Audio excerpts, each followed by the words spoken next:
O CCD, eu estou concordando muito contigo, que é uma coisa que me preocupa bastante. O melhor é não concordar muito contigo. Mas o Grêmio está fazendo tudo no momento certo, no organograma certo. Ou seja, o Grêmio primeiro tem uma onda agora que não precisa mais vice de futebol. Precisa sim. É a cara do clube dentro do vestiário. Exatamente. E o vice de futebol tem diretor. Um dia que um não puder viajar, vai o outro e o clube está lá representado. E vai o profissional junto também para cumprir sua tarefa. Depois de escolher o vice e o diretor, o Grêmio escolheu o treinador, certo? E o coordenador junto, né? O coordenador até antes um pouco, eu acho. Será que... tanto é que se fechar... Se fecha a informação que tu tem, Pedro, o próprio presidente Guerra disse que conversa sempre com o Filipão. Então já é uma coisa afinada, né? E o Filipão tem essa história. Tu sabe que eu gosto muito da ideia, e eu trato ela como conceitual, de buscar montar os processos e o planejamento antes dos nomes. E não entregar ao nome a montagem do planejamento. Isso. Eu acho que esse é o e é conceito isso. O Grêmio está dando um passo muito à frente. Tem outras situações que também precisam ser valorizadas. Os dirigentes de futebol falaram sem aquele grau de hostilidade que o Grêmio vinha comunicando. Isso é muito importante para aproximar o torcedor.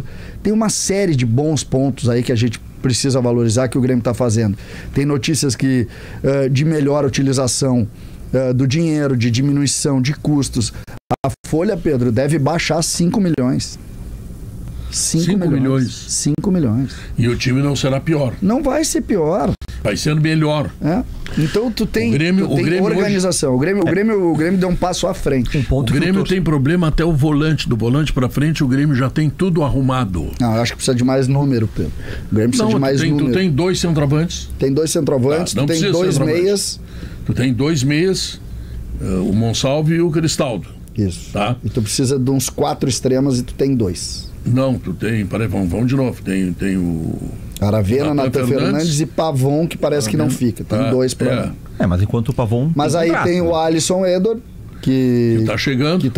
Não, aí tu pode trazer 1, 2, no meio campo, a informação é que quem ganha muita moral e deve conseguir espaço rápido é o Thiaguinho, que tem 16 para 17 anos. Todos falam maravilhas. Os líderes do time são jogadores experientes, porque tu tem o Marquezinho, tu tem o Bright White, tu tem o Vijaçante. Ou seja, preciso dizer pro Potter que o Octa saiu já... Eu ia falar isso. eu queria falar com o Luciano Oxman agora aqui. Por quê? Depois da participação do César... Não precisa fazer o gauchão. Não, pra quê? Já tá apertado o calendário. Isso. Né? Já tiraram uns 30 dias do gauchão. Já atoramos em 30 dias. Já diminuímos as datas. É impressionante. É o maior otimismo que eu já vi na história. Mas o Inter tá vendendo todo mundo. E aí o seguinte, a minha leitura é o seguinte, não é do que tá acontecendo. O César não tá feliz do que pode acontecer. É do que vai parar de acontecer. O Renato estava arrebentando com o Grêmio. E é inacreditável essa frase. Todos os gremistas, né, talvez eles não falem isso para colorados, mas os grupos deles estão todos felizes com a saída do Renato. Todos. O maior ídolo do clube tem com que os seus asseclas, é essa a palavra? Né? Estejam felizes da saída dele. E o Renato, aliás, acertou muito no movimento agora. Não topou nenhum clube, tá certo? Tá certo. Um monte de gente vai se esborrachar agora em estadual. E aí tem um detalhe importante. Daqui a pouco se esborracha no estadual um Fluminense, um Botafogo. E aí tem uma limpeza. E o que tem no meio do ano? O Renato não acertou com o Vasco. Não acertou com o Vasco. E ele diz também que o Santos procurou ele, né? O Vasco, Potter... O Renato alegou tempo para descansar. Mais tempo para descansar. O Vasco fez uma proposta, se reuniram, inclusive acreditavam que poderiam fechar abaixo de 800 mil reais. É o preço? Não, já é uma fábula de dinheiro. E parece que o negócio emperrou. Tá, é que assim, isso é uma notícia muito importante do Grêmio. É que assim, eu estava acompanhando assim, alguns outros debates, sabe? De uma certa surpresa com isso. Vamos lá. Quem é o vivo, podendo trabalhar, o treinador mais vencedor do Brasil? Luiz Felipe Scolari, certo? Certo. Ele vai ganhar a mesma coisa que o Abel Ferreira do Palmeiras? Óbvio que não. Quem ganhou mais? Não. Filipão. O Filipão é o pai do Quem é maior? Ferreira, ele. Quer ganhar mais? O Abel Ferreira. Por que o Filipão tá ganhando menos? Porque ele vem de trabalhos medianos. O Abel Ferreira deverá ser O Renato está vindo de um trabalho, tem uma de um trabalho ruim. Tu acha? De um trabalho ruim, então por isso que ele vale menos. É que, na verdade, o Renato, o Grêmio pagou mais do que deveria pro Renato. Porque quando a gente fala do Abel Ferreira, o Abel Ferreira ganha tudo que ele ganha não só pelos títulos, porque ele pode sair do Brasil. Ele pode treinar fora daqui. Por isso que o valor dele é mais alto. É comparado ao euro, o salário dele. Ele pode treinar fora daqui muito bem, claro, nos 3 grandes de Portugal. Mas eu duvido um grande pegar o Abel Ferreira. Não, mas ele tem proposta da Arábia Saudita, por exemplo. Tá, beleza. Não, tô falando história. Não quer ganhar isso, no sentido o Renato já falou. mercado além do que ele... O Scaston tinha ganhado no Botafogo e foi-se embora para a Arábia Saudita. O Renato já falou várias vezes que ele não quer trabalhar fora do Brasil. Então o preço do Renato é menor. Porque ele tem que ser comparado com os caras daqui. Existe já tinha 1,5 milhão de salário. É loucura, gente. Era loucura o que ele pagava. Já tinha acontecido quando o Renato foi treinador do Flamengo, naquele ano, 2021. Quanto é que ele ganhou no Flamengo? Ele ganhava 600, ele ganhava menos que ganhava aqui. Mas aí tinha toda a história do Flamengo, o grande time e tal. Agora, no Vasco, nós estamos falando de uma proposta abaixo da metade do que ele ganhava aqui. Isso quer dizer o quê? Essa pode ser a leitura que o Potter está fazendo, mas também uma ideia de que custa mais caro pagar. Como é que é a frase que o Pedro gosta de fazer? Com amor é mais caro, né, Pedro? A curiosidade. Não sei que não tenho amado faz tempo. A curiosidade. Uma recessão amorosa. Amorosa, afetiva. A curiosidade é por que nós pagamos mais quem a gente idolatra? Independente do resultado que ela pode trazer. Está indexado no preço a idolatria. E por que o idolatrado cobra mais de quem em tese ele gosta? Porque vai pagar mais pra ele. O que aconteceu agora, o Vasco. O Vasco chegou pro Renato, ofereceu 750 mil, é a informação, né? O Renato disse que queria mais, o Vasco disse não, nosso limite é esse. Vocês lembram de uma frase do Ronaldinho Gaúcho? Vocês lembram de uma frase que virou chacota do Ronaldinho Gaúcho? No Grêmio eu jogo até de graça. Sim. Lembra dessa frase que virou chacota? A frase deveria ser feita: no Grêmio eu até saio de graça. Deveria ser o contrário. Ou no Grêmio eu não jogo por dinheiro nenhum.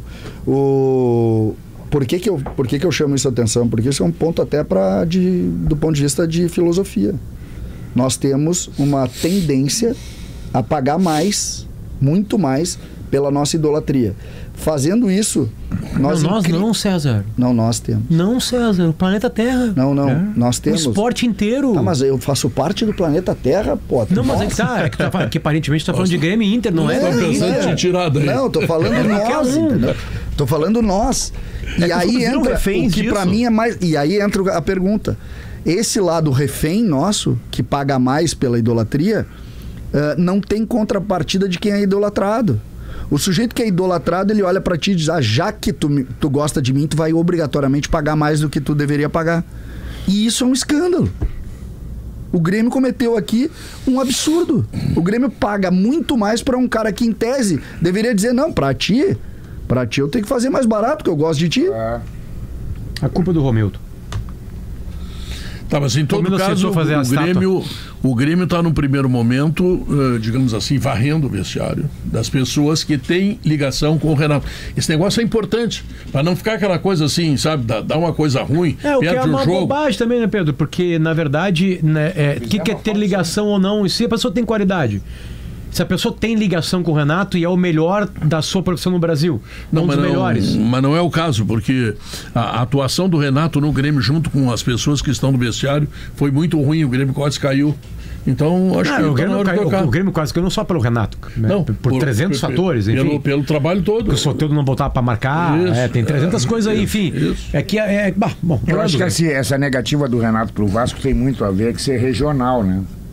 Já imaginou porque normalmente o Vasco no regional do Carioca não chega na final. Ele não é. E aí o bicho já pega pra cima dele. Aí ele já perde o emprego. Mas aliás, o estadual é uma limpa, né? Guerra. Primeiro que só ganha um time grande o estadual, né? Sim. Os outros perdem.